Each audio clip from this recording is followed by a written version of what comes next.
Namun ini masih kita dalami. Polres Garut beserta Polda Jabar itu telah membentuk tim khusus untuk melakukan penyelidikan. CCTV itu biasanya itu di luar ruang periksa. Kalau di dalam ruang periksa, maka dia harus mendapat izin dari pasien karena itu kan rahasia kedokteran. Kapolres Garut AKBP Muhammad Fajar Gemilang menyatakan dugaan pelecehan oleh dokter kandungan berinisial MF terhadap pasiennya terjadi di sebuah klinik di Garut, Jawa Barat. Jajaran Polres Garut mendatangi klinik tersebut untuk melihat langsung ruang praktek dokter. Namun sudah 3 hari dokter MF tidak datang lagi ke klinik. Kasus ini saudara masih dalam penyelidikan. Polres Garut juga membuka posko aduan masyarakat. Salah satu inisial dokter MF itu diduga melakukan perbuatan pelecehan seksual terhadap pasiennya. Namun ini masih kita dalami. Polres Garut beserta Polda Jabar itu telah membentuk tim khusus untuk melakukan penyelidikan.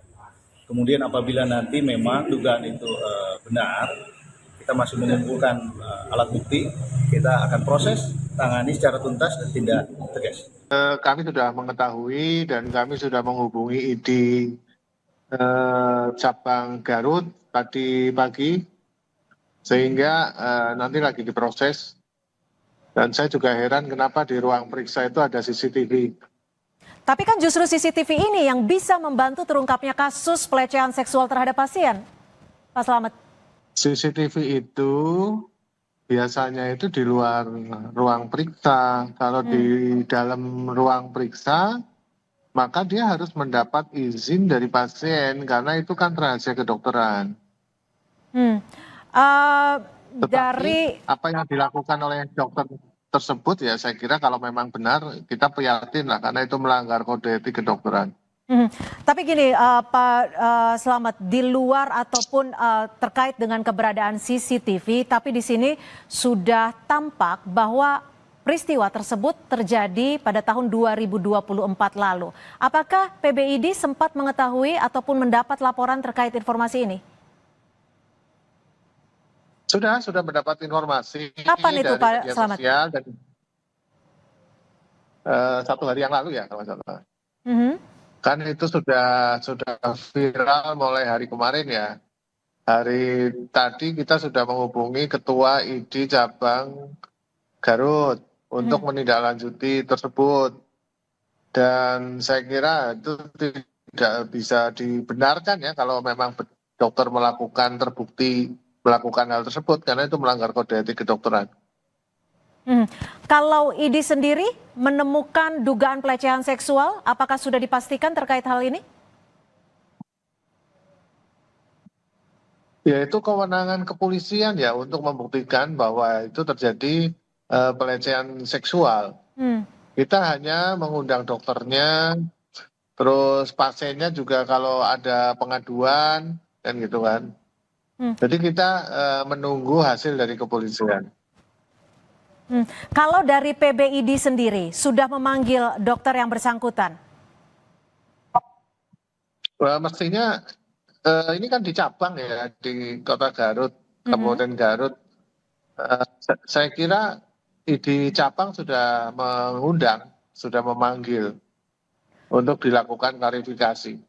Untuk izin prakteknya sejauh ini seperti apa? Nah, saya tidak tahu itu kan kewenangan Kepala Dinas Kesehatan ya. Nanti bisa ditanyakan ke Dinas Kesehatan setempat yang mengeluarkan surat izin praktek.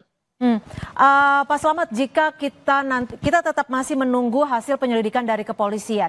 Namun biasanya jika peristiwa ini terbukti terjadi pelecehan seksual terhadap pasien, apa sanksi terberat dari ID?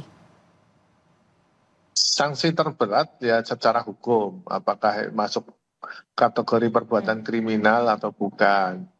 Yang kedua, ID kalau melanggar kode etik kedokteran, maka kita proses terhadap pelanggaran etik tersebut. Sanksi terberat ya diberhentikan sebagai anggota ID. Itu sanksi terberatnya. Pak Slamet, ini kan peristiwa terjadi pada tahun 2024, kurang lebih sekitar 10 bulan lalu. Lalu mengapa sampai saat ini dokter tersebut masih memiliki izin praktek, bahkan diduga memang Dinkes ke setempat ini sudah mengetahui peristiwa ini? Ya silakan ditanyakan ke Dinas Kesehatan karena kami belum mengetahui. Kita mengetahui baru beberapa hari yang lalu setelah viral. Dan nanti saya akan cek lagi ke ID sana, ID Kabupaten Garut ya, untuk mengirimkan laporan kronologis ya. Tapi memang harusnya yang paham tentang izin praktek adalah Dinas Kesehatan Kabupaten Garut. Ya, kalau dari Ikatan Dokter Indonesia sendiri, apa yang bisa dilakukan untuk menjamin bahwa pasien mendapatkan pelayanan yang tepat dan juga akurat tanpa adanya pelecehan seksual? Ya, pertama adalah kita tidak henti-hentinya melakukan sosialisasi dan pembinaan etika terhadap seluruh anggota ID kedokteran, yaitu dokter. Itu kita tidak henti-hentinya akan melakukan pembinaan tersebut.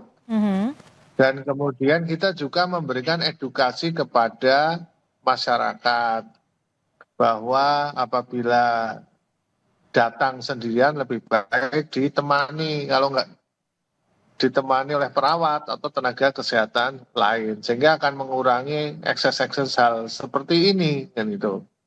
Terhadap dokternya kita juga seperti itu. Tapi semenjak Undang-Undang Kesehatan nomor 17 tahun 2023 kami sudah nggak punya kewenangan lagi karena tidak ada persyaratan rekomendasi ID dalam surat izin praktek.